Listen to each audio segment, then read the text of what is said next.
और वो उलझने जो है ऐसी होती रहती हैं कि वो मानसिक परेशानियां पैदा कर देती हैं। विकार से विकार है। जैसे एक घर है, कहीं मिट्टी खुली छोड़ दी जाए या थोड़ी लगा दी जाए, तब भी जो है रज बाहर से उड़ करके सब मेला कर देते मेरा कर देती है। इसी प्रकार से हमारी मन की भी वही स्थिति है। बाहर के विकार जो उड़ उड़ करके हमारे अंतःकरण को दूषित कर देते हैं। हमने कुछ भी नहीं किया, फिर भी जो है ये विकार जो हमारे मन के अंदर रज की तरह से उड़ उड़ के और उससे फिर घटन पैदा होती है। और घटन पैदा होने से फिर हम अपने आप को दुखी महसूस करने लगते हैं। पर ये मालूम नहीं पड़ता कि ये दुख है कहाँ। हमने तो कुछ किया नहीं है, हम दुखी क्यों हैं, ऐसा महसूस होता है। दुख के कारण का पता नहीं चलता। जैसे हमारे कई कमरे हैं, एक कमरे में लाइट नहीं है, अंधेरा है, उसमें चूहा मर जाता है, बदबू आ रही है और चूहा दिखाई नहीं देता। बदबू आ रही कहाँ है, दिखाई देगा जब तो उसको साफ करेंगे। तो वहाँ लाइट की आवश्यकता है। लाइट होगा तो जब वहाँ पे लाइट होगी तो वहाँ पे जाकर देखे चूहा, उसको साफ करेंगे जाकर। इसी प्रकार से हमारी अंतःकरण के अंदर भी कई विकार ऐसे पनपते रहते हैं अनजान में, जो कि हमको मालूम नहीं चल पाते। तो साधनाभ्यासी जो व्यक्ति होता है वो अंतःकरण को टटोलता है। वो भजन उसी का नाम है। भजन उसी का नाम है। हम अपने हृदय को रोज देखें, रोज टटोलें। हमारे मन के अंदर कहीं विकास तो कहीं करते नहीं है, कहीं कुछ कमियां तो नहीं आ रही हैं। अपने हृदय में पोंछा रोज लगाएं, झाड़ू रोज लगाएं। जैसे आप अपने घर में पोंछा झाड़ू लगाते हैं, ऐसे ही तुम्हारा हृदय तुम्हारा आंगन है, उसमें रोज पोंछा लगाइए। गलतियां हो जाए तो गलतियों को सुधारने के लिए प्रयास करिए। सोचिए मन में, मैंने किसी का अपमान तो नहीं किया है, किसी का अहित तो नहीं किया है, किसी के प्रति कुछ मैंने दुख तो नहीं पहुंचाया है। रोज देखिए अपने हृदय को, और यदि किया है तो उसके लिए क्षमा मांग लेना अच्छा है। किसी को आपके द्वारा कष्ट पहुंचा तो उससे क्षमा मांग लीजिए, उससे हृदय पवित्र हो जाएगा। कुछ तुम्हारे द्वारा कुछ गलती हुई, उस गलती को सुधार लिया जाए।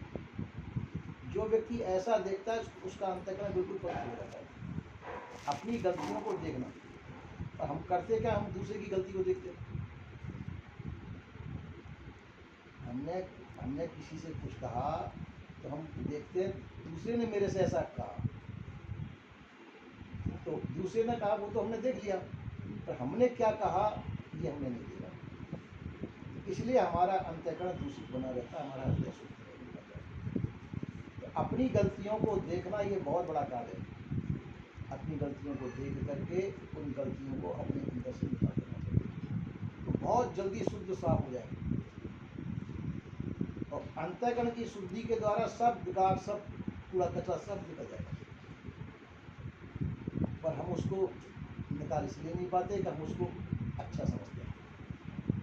जैसे मान लो आपकी किसी से कुछ कहना सुनना हो गया, मन में आप खुश होते हैं, नहीं अच्छा उसको लगेगा, अब क्या आएगा तो अपने मैं अच्छा कुशल कर दूँगा, ये मन के भाव आ गया तुम्हारे अंदर, तो ये सब जो शुद्ध भाव नहीं है, ये अच्छे भाव नहीं है। आपको ये सोचना चाहिए उस समय पे मैंने उसको कहा, उसको पीड़ा हुई नहीं, उसको दुख हुआ होगा, उसको कष्ट हुआ होगा मेरे कहने से, तो मेरा कर्तव्य उससे क्षमा मांगना। उससे क्षमा मांगते ही तुम्हारा हृदय शुद्ध हो जाएगा, वो विकार तुम्हारे पाप निकल जाएगा।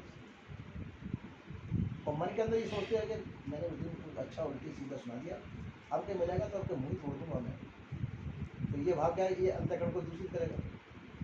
उससे अंतःकरण मैला होगा, पाप बढ़ेंगे हृदय में। ऐसा नहीं सोच करके हमको चाहिए कि अपने अंदर से विकारों को निकालना। हमारे तन से, मन से, वचन से पाप बनते हैं। तन मन वचन से किसी प्रकार से पाप बनते हैं, उन पापों का निवारण किस प्रकार से हो। अगर पापों का निवारण नहीं होगा तो हमसे भजन नहीं हो पाएगा, भजन में हम घंटों बैठे रहें कुछ नहीं होगा। हृदय शुद्ध होगा जब ही हम भजन कर सकते हैं, जब ही हमारा भजन से सफलता मिल सकती है। ये कई कहते हैं साहब हम 2-2 घंटे बैठे भजन में बैठते कुछ नहीं होता, ऐसा नहीं होता, तो वो कमी अपनी रहती है, हम भजन कर नहीं पाते। इसलिए भजन को सावधानी पूर्वक करना चाहिए।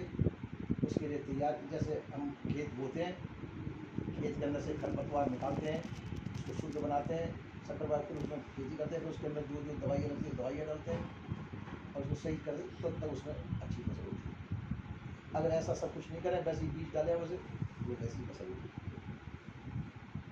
इसलिए भजन करने वाले को चाहिए अपने अंतःकरण रूपी खेत को खूब अच्छी तरह से शुद्ध साफ करें, जैसा गुरुजन बताते हैं, जैसा गुरुजन बताए उसी प्रकार से हमको अपना अंतःकरण को शुद्ध करके साफ करके उसी के अनुसार खेती करें, उसी के अनुसार अपने बीज बोएं।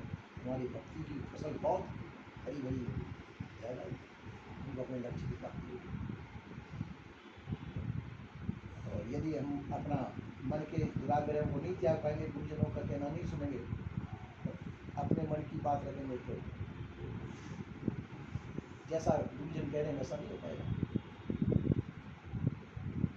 तो जैसा गुरुजनों ने कहा है उसके अनुसार हम साधन करते हैं, भजन करते हैं, उसका फल अपनी अवश्य मिलेगा।